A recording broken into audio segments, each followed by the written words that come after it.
அனைவருக்கும் வணக்கம். நேர்களால் நான், நேர்களுக்காக நான்.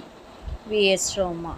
அதாவது ஒரு கிராமத்தில் 2 நண்பர்கள் இந்த விடுமுறை காலத்தில் சைக்கிளில் வெளியில் சென்றுவிட்டு தங்கள் வீட்டிற்கு வந்து கொண்டிருந்தார்கள். வெயில் அதிகமாக இருந்ததால் ஒரு மரத்துக்கடியில் உட்கார்ந்தார்கள் அமைதியாக சைக்கிளை நிறுத்திவிட்டு. அப்பொழுது மேலே அண்ணாந்து பார்த்தார்கள். குளுகுளுகுளு என்று இருந்தது. ஆலமரத்து இலைகள் பெரிதாகவும் விழுதுகள் பெரிதாகவும் மிகவும் பிரம்மாண்டமாக குளுமையை தந்து கொண்டிருந்தது. அழகாக இருந்தது. ஒரு வீட்டிற்குள் நுழைந்ததைப் போல் அவர்கள் மகிழ்ச்சி அடைந்தார்கள். அவ்வளவு பெரிதாக இருந்தது. ஏசி போட்டு விட்டது மாதிரி இருந்தது.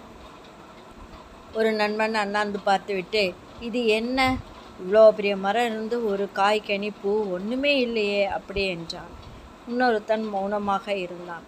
சொல்லி முடிப்பதற்குள் அவன் தலையில் ஒரு ஏதோ ஒன்று லைட்டாக விழுந்தது.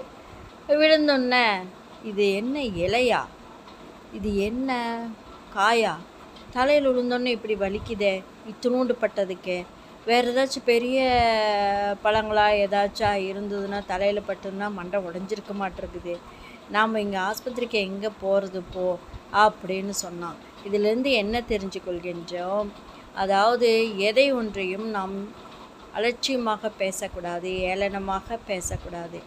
அதே போலத்தான் எந்த மனிதர்களையும் ஒவ்வொருத்தருனாலையும் ஒவ்வொரு உபயோகம் கண்டிப்பாக இருக்கும்.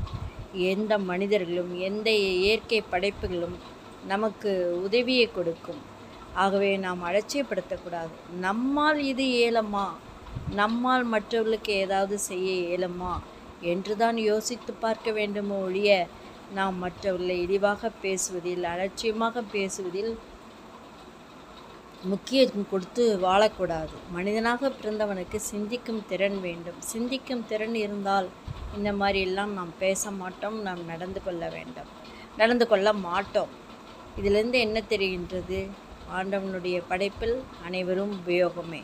இயற்கையாக இருந்தாலும் சரி, மனிதர் ரூபமாக இருந்தாலும் சரி, எதாக இருந்தாலும் சரி, நாம் நன்றாக வாழ்வோம், மகிழ்ச்சியாக வாழ்வோம், மற்றவர்களையும் மகிழ்ச்சியாக வாழ வைப்போம். தங்களிடமிருந்து விடைபெற்றுக் கொள்வது வி.எஸ். ரோமா. இதை கேட்பவர்கள் சப்ஸ்கிரைப் செய்யவும், லைக் செய்யவும், கமெண்ட் கொடுக்கவும், ஹைப் கொடுக்கவும் கேட்டுக்கொள்கின்றேன்.